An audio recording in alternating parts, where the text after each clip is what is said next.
Hi everyone, Anthony Fantano here, internet's busiest music nerd.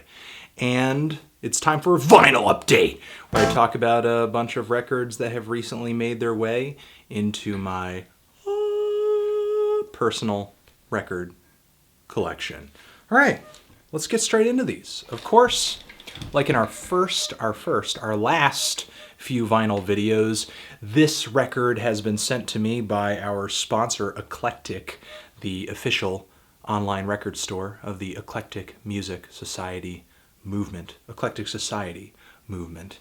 You can check them out via a link in the description box. You can find this record over there and more. Bauhaus. Oh, Lord, yes. In the flat field. Now, this is some really raw, dark, gothic, post-punk magic. Maybe for some people gothic would be kind of taken a step too far, but still, really dark, tortured, again, raw, post-punk stuff. Reissue. This is a reissue. Brand new, spanking new copy. If you're into bands like... Hold on a second. Got to do this. Beep. If you're into bands like Joy Division, but you have not checked out Bauhaus, you need to reevaluate your life priorities. Just saying. The first track on this record, and the second one as well, will hit you as just being, dark in the same vein that Joy Division can be, but much more aggressive, fierce, and, man, I'm trying to remember, is it marked on the back here somewhere? Yes. No, it's not. Anyway, the vocals on this record are so, like the back of my throat hurts listening to them at some points. And it's just an exciting record for me. It's just a terribly, seethingly shadowy record, but with just like a lot of propulsion coming from the bass, coming from the drums. Again, thank you, Eclectic, for sending this record my way. Going on, and not editing, because we're doing it raw. This record also, actually there are quite a few records kind of in this same vein coming up. A lot of rock records this time, actually pretty much rock records. Sort of. Staying in the gothic sort of dark vein.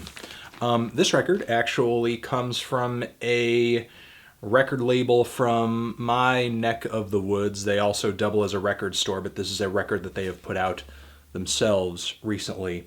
Phemale, with a PH, City Silk. If you like dark synthesizer-backed, again, somewhat gothic and tortured and moody music, I can't exactly call it pop because it's not particularly poppy. But it's not exactly a rock record either. It's just really experimental, somewhat minimal synth, just really strange, off-putting music. Kind of disembodied vocals, somewhat deadpan, emotionless, a very stone-cold record. This record is, with a few songs on the back end that sort of surprise. Like there's this one with an interesting sample, and it's really just a beat and just a funky little groove, but still very eerie and very odd. And the closing track on this LP is a bit of a piano ballad, a very depressing piano ballad. But still, for the most part, this record does not deviate too far from that very dark synth aesthetic. And if that's the kind of record you're into, then this is the kind of record that you're going to want to check out. Phemale, City Silk.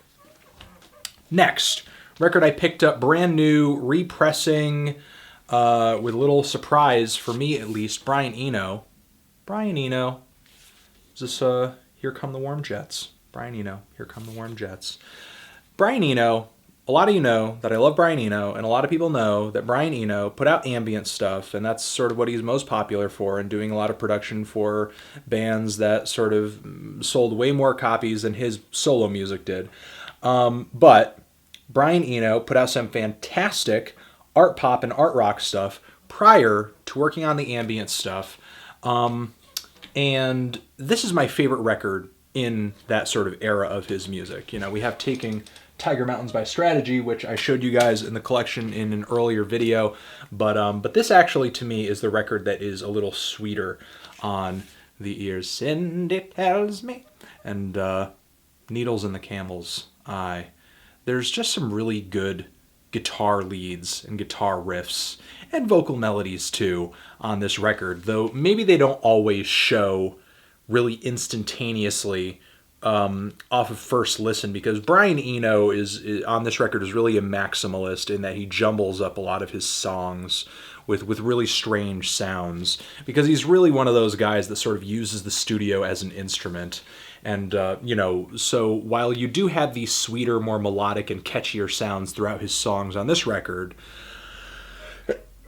and Taking Tiger Mountain, you also kind of have this element of just a lot of unorthodox sounds floating throughout his songs. But if you're looking for some early art pop with a lot of character, just a lot of strangeness to it, I love this little insert that comes with the record. And also sort of the surprise for me that was not listed on the record at all. I didn't even know. It's like a blood red pressing with splashes of black, which is pretty nice. Yay! So there you go. Brian Eno, Here Come the Warm Jets. For a split second, I had that mixed up with Tiger Mountain, the title anyway. All right, next. Going back to the post-punk, staying with the art rock, staying with the experimental rock, Pere Ubu, Modern Dance. Yeah! Was just feeling a post-punk vibe when I went to the record store, and I'm telling you. Pere Ubu, fantastic band, some really fantastic early records.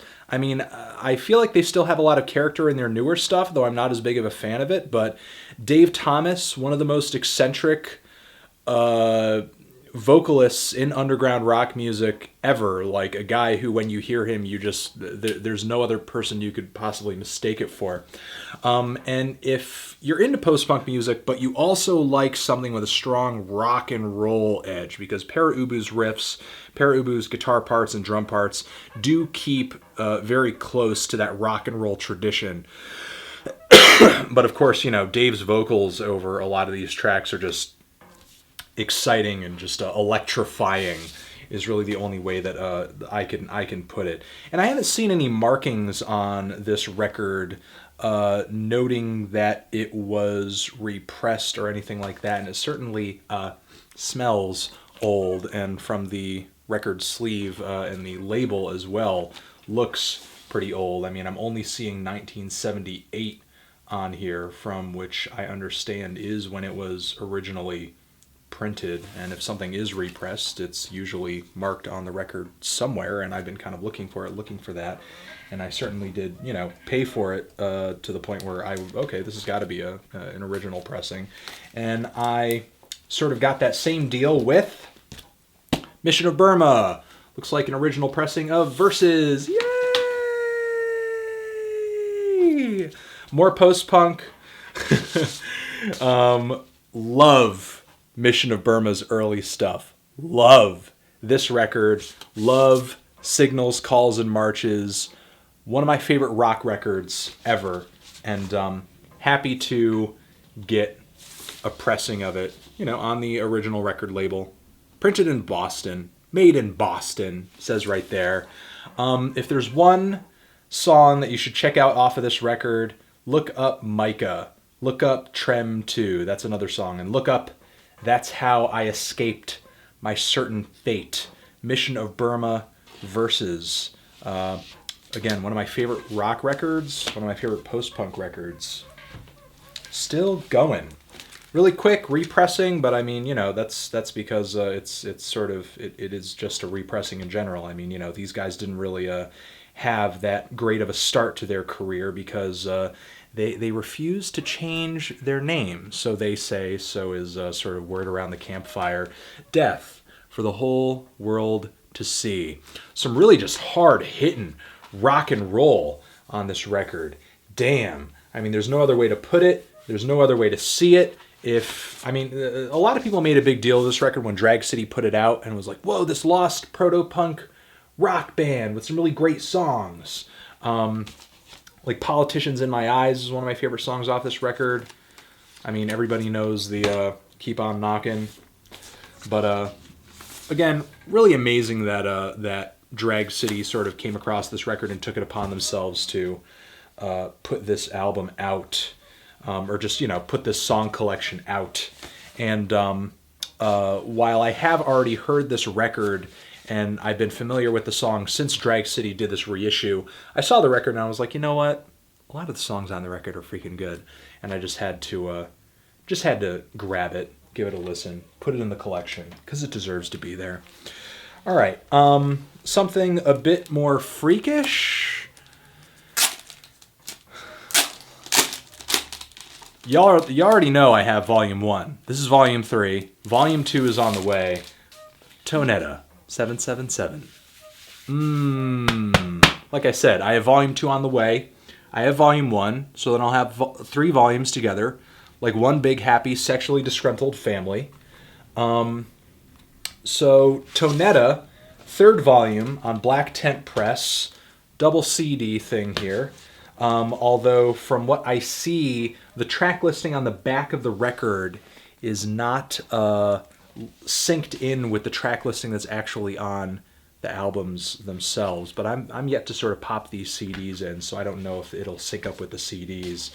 But really good kind of last hurrah for Tonetta on this label, because I don't think he's putting out music with them anymore, because they went all out putting out as many decent songs of his as they possibly could. Pressure Zone, his biggest song, Saddam, Yummy Yummy Pizza, and Glory Hole, which is one of my favorite Tonetta songs, which I didn't know was on this record because on YouTube it's titled as Small Cock Big Heart. So again, if you give that song a listen, it's hilarious. So yeah, again, some of my favorite Tonetta songs on here. Obama's Prize, which I think is one of his poppier tracks with the sweet little keyboard in there.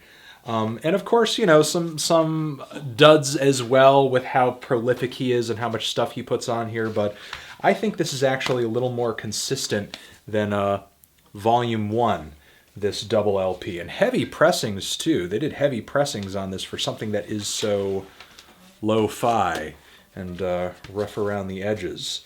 But yeah, number 357 of 500, so it says on here. Tonetta, 777, Volume 3.